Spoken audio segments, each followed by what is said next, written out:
Hi అండి, అందరూ బాగున్నారండి. ఈరోజు మనం వెజ్ బిర్యానీ ఎలా రెడీ చేసుకోవాలో చూద్దాము. బిర్యానీ కోసం ఇలా మసాలా అన్నీ రెడీ చేసుకుని పెట్టుకోవాలి. 2 గ్లాసులు బియ్యానికి ఇలా మసాలా రెడీ చేసుకున్నాను. బిర్యానీ మసాలా తీసుకున్నాను. ముందుగా గిన్నె పెట్టుకుని మనం కొద్దిగా నెయ్యి ఆయిల్ వేసుకున్నాను. పూర్తిగా నెయ్యితో చేసుకున్న చాలా బాగుంటుంది. ఇప్పుడు నేను నెయ్యి ఆయిల్ వేసుకున్నాను. ఇందులో మనం ఇప్పుడు ఉల్లిపాయ చీలికలు వేసుకొని వేయించుకోవాలి. ఈ ఉల్లిపాయ చీలికలు దోరగా వేగిన తర్వాత ఇందులో క్యారెట్, టమాటా, బంగాళదుంపలు మనకి ఎన్ని వెజిటేబుల్స్ వేసుకున్నా చాలా చాలా బాగుంటుంది ఈ వెజ్ బిర్యానీ. క్యాప్సికమ్ కూడా వేసుకోవచ్చు, పచ్చి బఠానీ వేసుకోవచ్చు. ఎన్ని వేసుకున్నా చాలా బాగుంటుంది.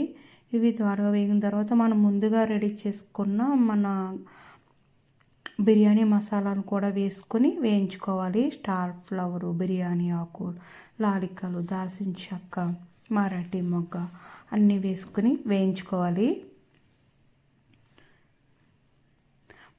మళ్ళీ మూత తీసుకొని కూడా ఒకసారి వేయించుకోవాలి. ఇప్పుడు ఇందులో దీనికి 3 స్పూన్ల అల్లం వెల్లుల్లి పేస్ట్ అయితే పర్ఫెక్ట్గా సరిపోతుంది.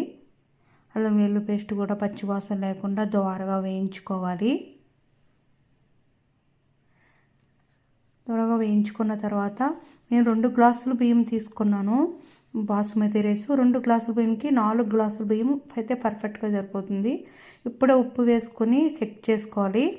ఉప్పు అయితే సరిపోయింది, చెక్ చేసుకున్నాను.